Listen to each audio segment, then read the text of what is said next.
I have to be honest. I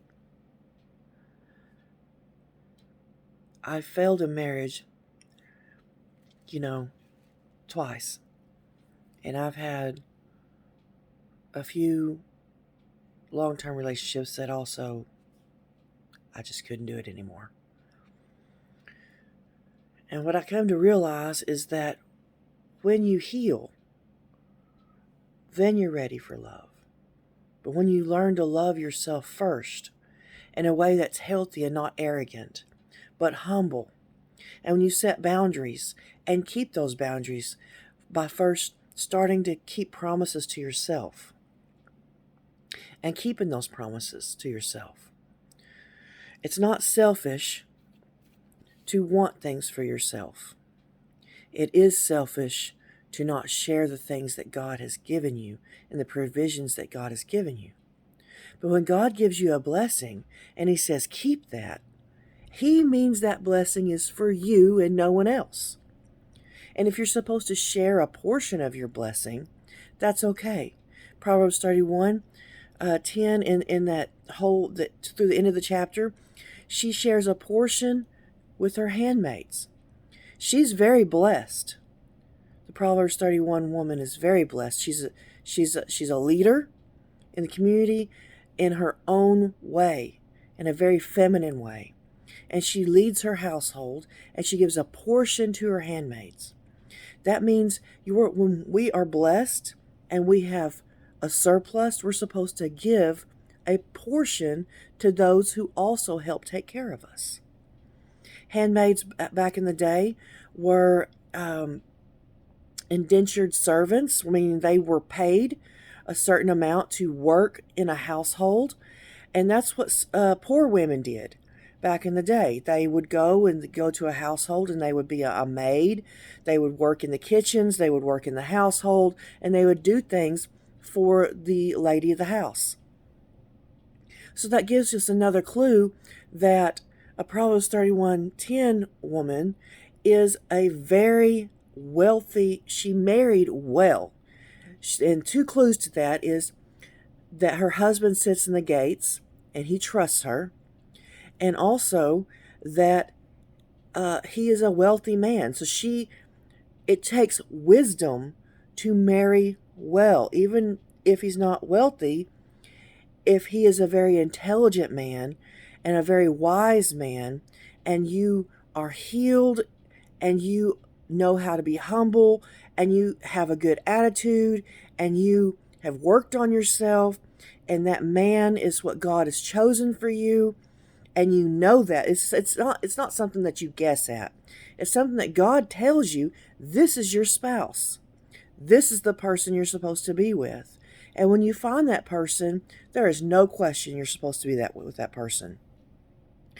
I understand that lust can feel an awful lot like love, but if you understand how lust feels and understand the discernment between that and how love feels, you'll understand when God provides you with your spouse, you'll understand that yes, I have initial lustful feelings for this person, but I know beyond a reasonable doubt that this is the person that God has for me.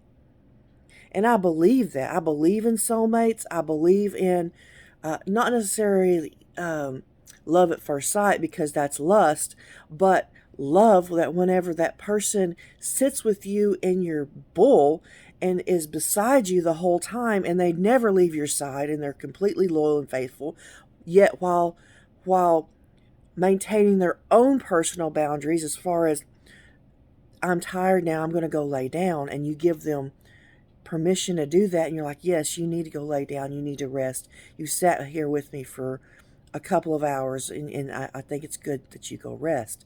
You do that for each other.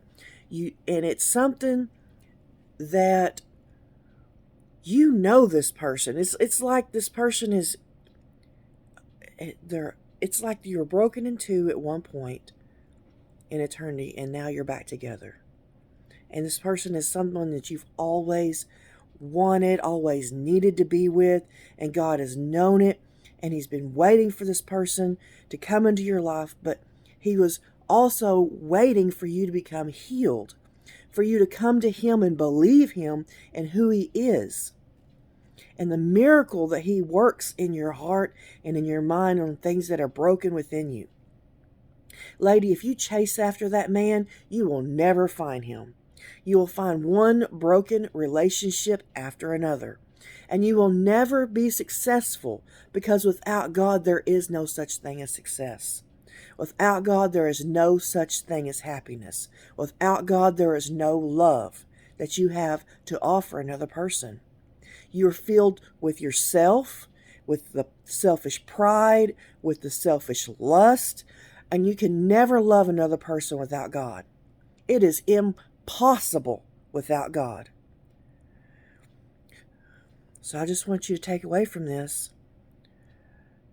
that if you want true love, if you want to find your soulmate, if you want to be with the person that you're supposed to be with and spend the rest of your life with that person, if that's what you want, even if you don't know what you want, God does. God knows your heart, and He knows you better than you know yourself.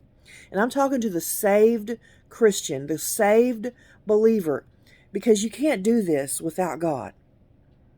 You can't. It's not going to happen. You're never going to find real love. It's not ever going to happen. You might dwell with another human being for 20 or 30 or even to death, and you might dwell and be happy together. The Bible does say when an unbeliever is yoked with a believer and they dwell together and it pleases them to dwell together, then okay, because there's peace there. And the Bible also says that husbands can be won by the conversations of the wives. Okay? That's great, because a woman's voice can make or break a man. We are powerful beings, powerful creatures, and we women think that we are all about, He just wants us for our looks. He just wants us for our youth. He just wants us for our innocence. No.